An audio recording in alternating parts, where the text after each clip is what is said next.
Traffic police દ્વારા વર્ષ 2023ની સરખામણીમાં વર્ષ 2024માં વધુ દંડ વસૂલાયો। શહેર ટ્રાફિક પોલીસ દ્વારા વર્ષ 2023ની સરખામણીમાં વર્ષ 2024માં વધુ દંડ વસૂલાયો છે। વર્ષ 2023ની સરખામણીમાં ટ્રાફિક પોલીસે 640% વધુ કામગીરી કરી છે। વર્ષ 2024માં 8000થી વધુ વાહનો ડિટેન કરાયા છે। વર્ષ 2024માં 4 કરોડથી વધુનો દંડ વસૂલાયો છે। વર્ષ 2024માં 700થી વધુ સ્કૂલ વાહનો વિરુદ્ધ કાર્યવાહી કરવામાં આવી છે। ઈ ચલણથી 1 લાખથી વધુનો દંડ વસૂલાયો છે। આવનાર દિવસોમાં ઈ ચલણ ન ભરનાર વિરુદ્ધ આકરી કાર્યવાહી કરવામાં આવશે। રોંગ સાઈડ વાહન હંકારતા 330 વિરુદ્ધ ગુનો નોંધાયો છે। વર્ષ 2024માં 2700થી વધુ ઓવર સ્પીડ કરનારા દંડાયા છે। વર્ષ 2024માં 550થી વધુ અકસ્માતના કેસ નોંધાયા છે। સમગ્ર મામલે ટ્રાફિક ડીસીપી જ્યોતિ પટેલનું નિવેદન સામે આવ્યું છે।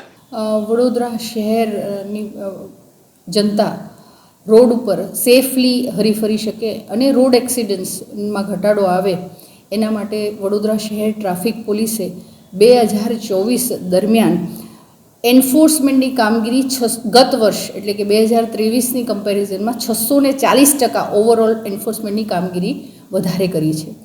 અને ખાલી ટ્રાફિક પોલીસ જ નહીં પણ બીજી એજન્સીસ વીએમસી છે, NHAI છે, એમની સાથે આરટીઓ છે, એમની સાથે સંકલનમાં રહીને પણ જે કામગીરી અમે કરી છે એક્સિડન્ટને ઘટાડવા માટે, એના કારણે વડોદરા શહેરમાં 2023ની કમ્પેરિઝનમાં 10% ફેટલ એક્સિડન્ટ, ફક્ત ફેટલ એક્સિડન્ટમાં 10%નો ઘટાડો થયો। વર્ષ 2024માં સ્થળ ઉપર એટલે પોલીસ પોઈન્ટ ઉપર ઊભા રહીને 4 કરોડથી પણ વધારેનો દંડ 2024ની વર્ષમાં કર્યો છે।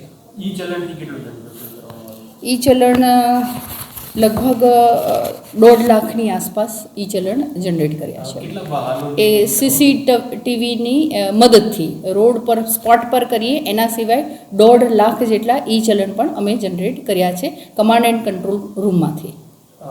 કેટલા વાહનો કુલ ડિટેન કરવામાં આવ્યા 2024 દરમિયાન? 2024 દરમિયાન સ્કૂલ વેન, સ્કૂલ રિક્ષા, ભારદારી વાહન અથવા ટ્રાફિક નિયમનો વારંવાર ભંગ કરતા હોય એવા 8000થી વધુ વાહનો એક વર્ષની અંદર વડોદરા શહેર ટ્રાફિક પોલીસે ડિટેન કર્યા છે।